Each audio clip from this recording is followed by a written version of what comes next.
Početak godine je uvijek vrijeme kad se dijele nagrade za proteklu godinu. Koliko je danas nagrađenih sportaša? A danas je 40-ak nagrađenih sportaša od najnižih kategorija, dakle od djece od 10 godina do veterana, onih zaslužnih sportaša, godišnjih nagrada za razvoj sporta, nagrade za živom dodijelo i onaj šlag na kraju najboljih sportaša u seniorskoj konkurenciji. Koji su najbolji?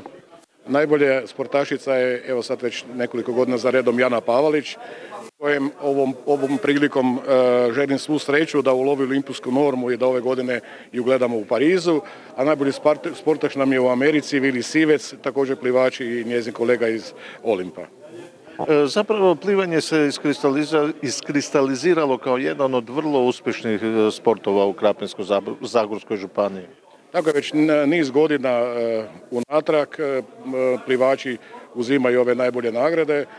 Mi imamo sad državne rekordere, evo Jana je izgledna kandidatkinja za nastup na olimpijskim igrama u Parizu. To bi bilo nakon 40 godina prva zagorska sportašica koja bi se plasirala na olimpijske igre. Nažalost imala je nesreću, imala je tešku ozljedu ramena koja je spriječila da do sada ulovi normu. Ja se nadam da će u ovih nekoliko mjeseci, nije puno ostalo, normu uloviti. Taj klub dugo godina radi dobro, stabilno, unatoč svim teškoćama, budući da se radi u bazenu koji nije državni niti je sportski, nego je u vlasništvu trgovačkog društva. Oni imaju malo problem, ja mislim da je već bio normu Mihael Vukić ulovio da imaju 50-metarski bazen. Razlika između treninga i natjecanja u bazenu 25 metara i 50 metara je značajna u tim malim stotinkama sekunde koje kasni i ja se nadam da će oni usprkos tomu uspjeti proizvesti jednog olimpijca kojega do sad nismo imali. Još jedan takozvani mali sport koji je vrlo uspješan u Krapinsko-zagorskoj županiji je streljaštvo. Da, evo, imamo najbolju ekipu iz streljaštva, imamo značajne rezultate pojedinaca. Prije svega, nažalost, nije olimpijska disciplina u samostrelu, ali vidim da su krenuli i na olimpijske discipline, tako da ove kategorizacije koje dobivaju od Hrvatskog olimpijskog odbora govore da će i u tom smislu napredovati. Tako oni su najmasovniji sada ovdje večeras, ih ima najviše nagrađenih i ja njih čestitam ovom prilikom. Mali sport, ali je Hrvatska i naša županija baš u tom sportu postigla značajne rezultate. Dakle, sljedeći sport koji ćemo svakako navesti večeras je i atletika. I ovdje je vrlo bitno, mislim, za našu županiju i šire za one koji čitaju rezultate koji se postižu u našoj županiji, da su ovdje dva bazična sporta izuzetno dobro zastupljena. To je atletika i plivanje. Znači i atletika večeras ima predstavnike sa izvrsnim rezultatima u pojedinačnoj konkurenciji i ekipnoj konkurenciji gdje su proglašeni najbolji momčadi. Eto, tako da prvi mjesec sabiranje rezultata od prošle godine, mogu reći da što se tiče rezultata i svega onoga što je vezano uz sport i financiranja, moram reći da smo izuzetno zadovoljni. Sa županom je ispregovarano i dogovoreno, a to će i večeras biti napomenuto, povećanje u redovitoj djelatnosti od 63%, što se nije dogodilo u proteklih 25 godina postojanja zajednice, jer evo ove godine ćemo 26.3. imati svečanu sjednicu i obilježiti 25 godina rada sportske zajednice u našoj županiji. Još jedna dodjela, odnosno proglašenje najboljih sportaša Krapinsko-zagorske županije. Kakva je situacija sa sportom u županiji? Pa prije svega moram reći da sportska zajednica Krapinsko-zagorske županije danas na ovu godinu slavi 25 godina postojanja. Moram reći da evo još jedna dodjela nakon proslave Nove godine i Božića, dodjela nagrada sportašima Krapinsko-zagorske županije. Pa prije svega moram biti ponosan na naše sportaše, su promotori Zagorja u zemlji i u svijetu.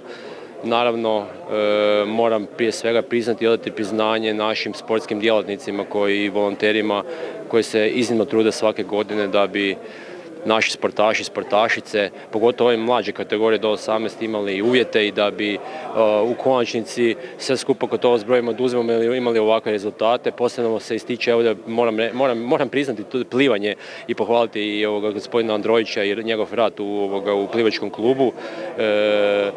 Pa mogu čak i reći da ja se dolazim iz nogometa, ali evo danas se fokusiramo na ove olimpijske sportove, atletika, plivanje, triatlon, streljaštvo, samostrel. Imamo tu tenis, stolni tenis, kuglanje, imamo tu raznolikost kategorije sportova. Tako da evo, prije svega čestitam svim nagrađenima, čestitam onima koji su dobili nagrade za životno djelo, za doprinos u sportu i svim ostalima koji zapravo pridonose da bi i naša djeca i da bi i seniorske ekipe mogle se natjecati, jer s obzirom na stanje izdvajanja u sportu koje nije nikad dovoljno, a potrebe su velike, mislim da radimo čudesne rezultate, a to gledamo i na našoj nekoj nacionalnoj razini, kad pogledamo i bez obzira na naše nacionalne sportove i rukomet i nogomet i ostale sportove, vidimo da smo akteri svjetskih natjecanja, olimpijskih igara i da imamo sportsku naciju, a tako se to valjda priljeva i na županijski dio, jer dajemo sigurno doprinos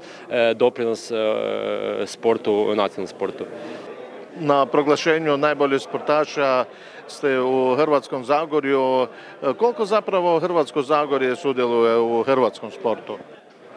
Pa Hrvatsko Zagorje, kao i sve hrvatske regije, sudjeluju sa svojim najmlađim sportašima, a kasnije sa sportašima svih dobnih kategorija u sportu i bitni su kao takvi, jer bez konkurencije nema ni vrhunskog sporta. Znači, zato je sport na lokalnoj razini jako bitan, jer je to mjesto u stvari od kuda počinje sport, gdje nastaju budući hrvatski prvaci, odnosno europski, svjetski pa i olimpijski pobjednici.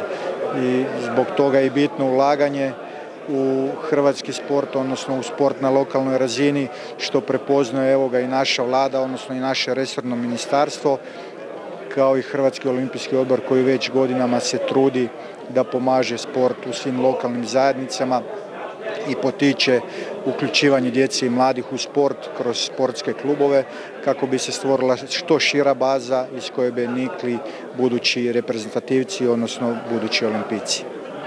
Jedna od zanimljivih situacija u Zagorju je ta da imamo sportaše koji su najbolji u svojim sportovima, atletika i plivanje, a nemamo ni atletsku stazu niti bazena. Koliko može Hrvatski olimpijski odbor pomoći u tome da se to ipak sagradi? Olimpijski odbor kroz svoje programe pomaže sport u lokalnim zajednicama. Tu bi istaknuo dva najveća naše programa aktivne zajednice i od sportske škole do olimpijskih igara koji su upravo namijenjeni za pomoć u izgradnji i održavanju sportske infrastrukture, odnosno nekakvih većih ulaganja u sportske klubove kojima je to nužno za odvijanje njihovih svakodnevnih aktivnosti. Eto, još jedna proglašenje najboljih sportaša Krapinsko-zagorske županije. Ljudi koji zapravo rade čuda, a nemaju baš neku infrastrukturu. Pa dobro, naravno da ovisi o kojem se sportu radi. Međutim, prije svega mi dozvolite da svim sportašicama i sportašima Krapinsko-zagorske županije, da li u pojedinačnim sportovima ili u ekipnim sportovima, čestitam na fenomenalnim uspjesima koji su postignuli u 2023. godini. Ovdje sjede svjetske prvakinje i svjetski prvaci, pobjednice i pobjednici svjetskih i europskih kupova, državne prvakinje i prvaci u različitim sportovima, što je fenomenalno. Mi smo mala sredina, nemamo velikih gradova koji su na neki način generatori velikih sportskih klubova i velikih rezultata kao što je u drugim dijelovima Republike Hrvatske, ali ovdje se vidi da se radi planski, smišljeno, stručno, kontinuirano, uporno i naravno rezultat toga je ovakav fenomenalan uspjeh koji su postignuli naši sportaši. Plivanje, možemo reći, je li to vaš život?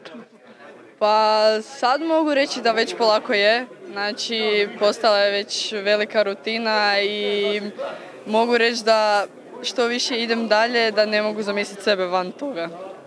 Tako da, eto, već mi je, mogu sebe vidjeti u budućnosti dugoj. Koliko zapravo provodite vremena na bazenu, koliko trenirate? Pa u vodi 4 sata, znači 2 ujutro, 2 popodne i 2 sata u teretani. 5 puta tjedno i subotom ujutro, 2 sata. Kandidatkinja ste za olimpijske igre. Hoće li norma biti isplivana? Pa norma je blizu pol sekunde na 50 slobodno. Ja iskreno se nadam da bude, ali evo, sve će vrijeme pokazati. Ja ću se potruditi što bolje pripremiti, pa ćemo vidjeti. Eto, podijeljene su nagrade najboljim sportašima Krapinsko-zagorske županije. Što zapravo reći? Prvo, treba čestitati svima koji su nagrade osvojili. Drugo, treba čestitati svima koji su konkurirali za nagrade, a možda ih nisu osvojili. I treće, i ono što je najvažnije, čestitati svima koji se bave sportom. I naravno uz njih čestitati i svim volonterima koji vode sportske udruge i klubove, jer bez njih sigurno toga svega ne bi bilo. Znamo koliko se treba uložiti vremena, truda, angažmana vlastitog da bi vodilo neki klub i uistinu u današnje vrijeme sve manje takvih entuzijasta koji uopće žele neki klub voditi, stoga evo posebne čestitke njima. Naravno na svima nama koji obnašamo određene javne dužnosti je da se osiguraju potrebna sredstva, da klubovi mogu funkcionirati, ali isto tako da se osiguraju potrebna sredstva, da se osigura sportska infrastruktura koja je potrebna da bi se klubovi mogli razvijati, da bi mogli normalno raditi. Ako se vratimo desetljeće ili dva unatrag, znamo da što se tiče sportske infrastrukture, praktički evo možemo reći tu u Krapini, praktički tek mislim da 2007. je otvorena sportska dvorana u kojoj su se mogle odigravati službene utakmice, da ne govorim o drugim segmentima, no međutim evo unatrag nekoliko godina ozbiljna sredstva se ulažu u razvoj infrastrukture, ozbiljna sredstva se planiraju i u vremenu koje je pred nama uložiti. Ja mislim da je grad pokazao koliko brine o sportu samim time što je kao jedan od strateških projekata u ITU mehanizmu stavio upravo rekonstrukciju, dogradnju i proširenje športsko-rekreacijskog centra u Podgori. Osim toga i ova vlada, možemo reći da je u posljednjih nekoliko godina uložila značajna sredstva i povećala značajna sredstva za sport. Evo ja sam član saborskog odbora za obitelj, mlade i sport, to je matični odbor za sport u Hrvatskom saboru. Evo i ono što se može reći da praktički od 2017. pa do ove 2024. izdvajanja za sport su porasla sa 29 na 115 milijuna, a isto tako ako uzmemo sredstva koje se u državnom proračunu kroz Ministarstvo turizma i sporta osiguravaju za sportsku infrastrukturu praktički sa 4,5 milijuna 2023. na 10 milijuna 2024. vidimo koliko su tu iskoraci. To je ono što nam treba.